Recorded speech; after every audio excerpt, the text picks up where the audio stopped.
सुप्रभात प्यारे बच्चों। Welcome to Vimla Devi public school Silliyari. मेरा नाम वंदना पाल है और मैं आप लोगों की हिंदी विषय की शिक्षिका हूँ। आज हम पाठ 23 कविता का कमाल इस पाठ को पढ़ेंगे, है ना। आज हम क्या पढ़ेंगे? कविता का कमाल, है ना। ऐसा क्या कविता था जिसका कमाल हो गया, वो हम इस पाठ में देखेंगे। ठीक है। इस पाठ में जो है एक लड़का है और उसकी माँ है। लड़का जो है बहुत ही निकम्मा है ना। काम बिल्कुल नहीं करता, उसे पता है, फिर भी वो समय को अपने खेल कूद कर ही बिताता है। और उसकी माँ जो है उसको क्या कहती है वो इस पाठ में हम देखेंगे। ठीक है, चलिए देखते हैं, पाठ को पढ़ते हैं। बहुत पुरानी बात है, मदन नाम का एक लड़का अपनी माँ के साथ गांव में रहता था। उसके पिताजी नहीं थे, माँ बेटा बहुत गरीब थे। उसके पास कमाई का कोई साधन नहीं था। फिर भी मदन दिन भर खेल कूद में समय बिता देता था। ठीक है, ये जो कहानी है वो बहुत पुरानी है। ठीक है, बहुत पुरानी बात है। मदन नाम का, देखिए जो लड़का है उसका नाम क्या है? मदन है ना। वो अपनी माँ के साथ गांव में रहता था। उसके पिताजी नहीं थे। ठीक है, दोनों ही रहते थे। अब ये सारी बातें मदन को पता थी कि हम गरीब हैं, है ना, और हमारे पास कमाई का कोई साधन नहीं है। फिर भी वो क्या करता था? दिन भर खेल कूद कर अपने समय को निकाल देता था। ठीक है, परेशान होकर एक दिन उसकी माँ ने कहा, अब मैं तुझे बिठाकर नहीं खिला सकती, जा कुछ पैसे कमा कर ला, है ना। अब उसकी इस हरकतों को देख कर कि दिन भर ये क्या करता है? खेल कूद कर पूरा समय निकालता है। ये देखकर उसकी माँ क्या कहती है कि तुझे अब मैं बिठाकर नहीं खिला सकती, है ना, कुछ पैसे कमा के ले आ, करके उसे कहती है। मदन घर से निकल पड़ा। वह गहरी सोच में डूबा था कि कैसे पैसे कमाए। अचानक उसे ढिंढोरा पीटने की आवाज़ सुनाई दी।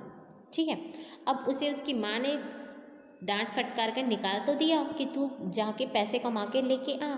अब जैसे तैसे मदन जो है घर से निकल तो गया, लेकिन वह गहरी चिंता में था, है ना। सोच रहा था कि पैसे कैसे कमाऊं, है ना। अब इतने में अचानक से उसे एक, जो ढिंढोरा मीन्स अनाउंस करते हैं ना, वैसे ही आवाज़ सुनाई पड़ी। अब क्या इस ढिंढोरे में क्या सुनाई पड़ी, देखते हैं उसको।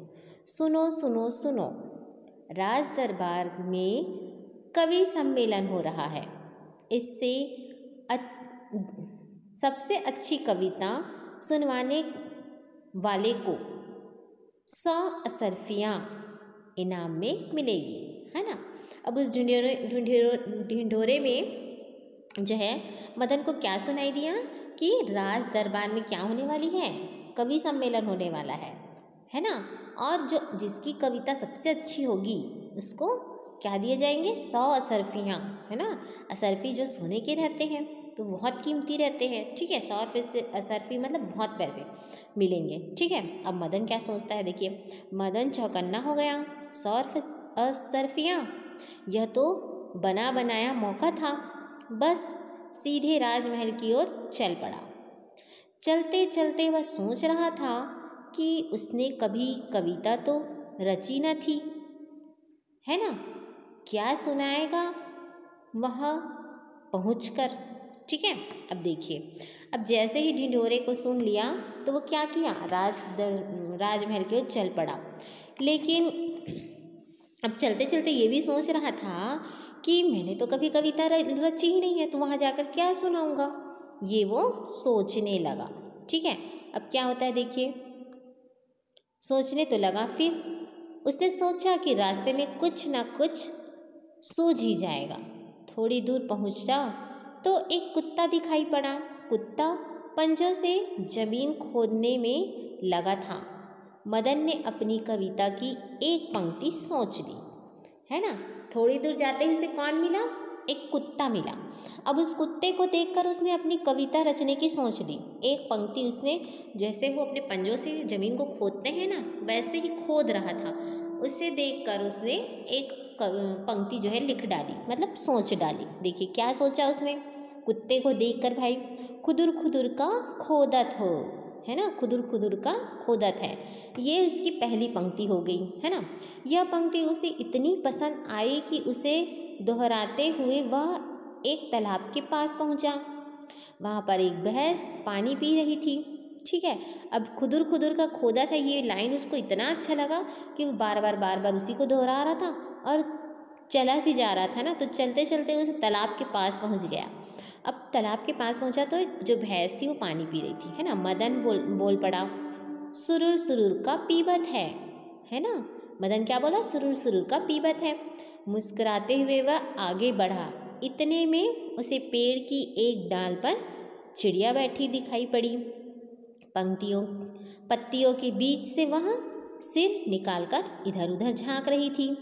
उसे देखकर मदन के मुंह से निकल पड़ा, ताक झाक का खोजत है। ताक झाक का खोजत है। अब देखिए 3 लाइन उसको मिल गया। पहला क्या था? खुदुर खुदुर का खोदत है ना। भैंस को देखकर उसने क्या बना लिया? सुरुर सुरुर का पीबत है ना।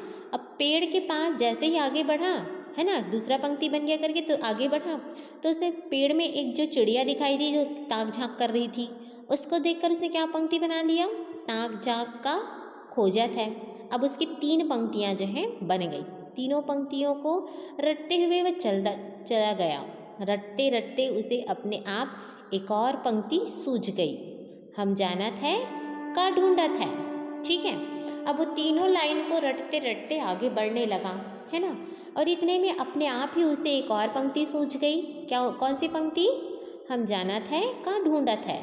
ठीक है, हम जानत है का ढूंढत है। ये चौथी पंक्ति हो गई। अब तो सचमुच उसके मन में लड्डू फूटने लगे।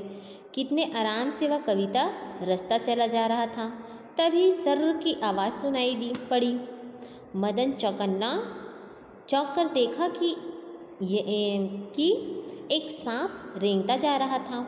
उसने आगे की पंक्ति भी तैयार कर ली।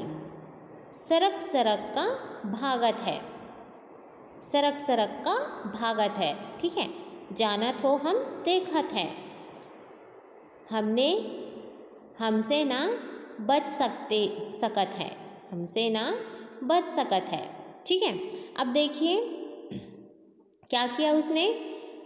अपने पूरे चारों पंक्तियों को जैसे ही बना लिया 4 पंक्ति, उसके बाद वो बहुत उसके मन में लड्डू फूटने लगा। उसे बहुत खुशी होने लगी कि उसने कविता रच डाली, है ना। इतना आसान है कविता रचना। वो सोच रहा है कि मैंने तो कविता रच डाली, है ना। इतने में सर्र से एक सांप जो है उसके पास से होकर निकलता है और चौंक जाता है। अब सांप को रेंगता हुआ देखकर उसने क्या बना लिया? सरक सरक का कहाँ भागत है। सरक सरक कहाँ भागत है, ये बना लिया सांप को देखकर। जानत हो हम देखत है। हमसे ना बच सकत है ना। ये पंक्ति उसने 3 पंक्ति फिर से बना ली सांप को देखकर।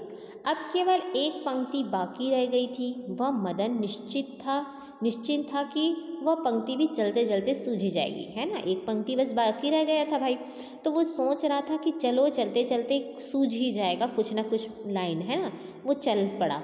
राजधानी पहुंचा तो राजमहल का रास्ता ढूंढने में समस्या खड़ी हुई। पास में खड़े एक आदमी से मदन पूछा, भैया आपको राजमहल का रास्ता मालूम है ना। अब राजमहल का रास्ता पता नहीं था तो उसे पास में खड़े व्यक्ति से पूछा, आपको राजमहल का रास्ता पता है? ठीक है, फिर क्या हुआ? क्यों नहीं?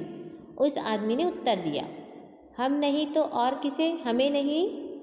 मुझे नहीं तो और किसे मालूम होगा, है ना। वो व्यक्ति बोल रहा है मुझे नहीं तो और किसे मालूम होगा।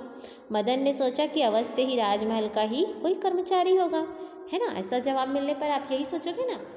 तो फिर उसने पूछा, आप कौन है साहब, है ना। मदन ने पूछा कि आप कौन हैं। मन में सोच रहा था कि वह सिपाही है। ठीक है, अब उत्तर मिला धनुषा। ठीक है, मदन के दिमाग में एकाएक बिजली कौंधी। धनुषा, भाई धनुषा, क्या बढ़िया शब्द थे। उसने इन्हीं शब्दों को अपनी कविता में अंतिम पंक्ति बना डाली। वह खुशी खुशी राजमहल पहुंचा। अंदर घुसने से पहले उसने अपनी कविता फिर दोहराई, है ना। अब देखिए उस आदमी का क्या नाम था जो राज दरबार के बाहर मिला? धनुषा। अब उसका नाम उसे इतना अच्छा लगा मदन को कि उसने अपनी कविता का लास्ट लाइन उसी को बना दिया धनुषा भाई धनुषा। ठीक है, अब वो क्या किया, राज दरबार के अंदर तो घुसा, लेकिन घुसने से पहले अपनी कविता को एक बार दोहराने लगा। देखो क्या कविता बनाया है उसने। खुदुर खुदुर का खोदत है, सुरुर सुरुर का पीबत है, ताक झाक का खोजत है, हम जानत है का ढूंढत है, सरक सरक का भागत है, जानत हो हम देखत हैं, हमसे ना बच सकत है, धनुषा भाई धनुषा। ठीक है, तो ये है मदन की कविता जो पूरी हो गई थी और वो राज दरबार भी पहुंच गया था। तो क्या मदन इस कविता को राज दरबार में सुनाता है?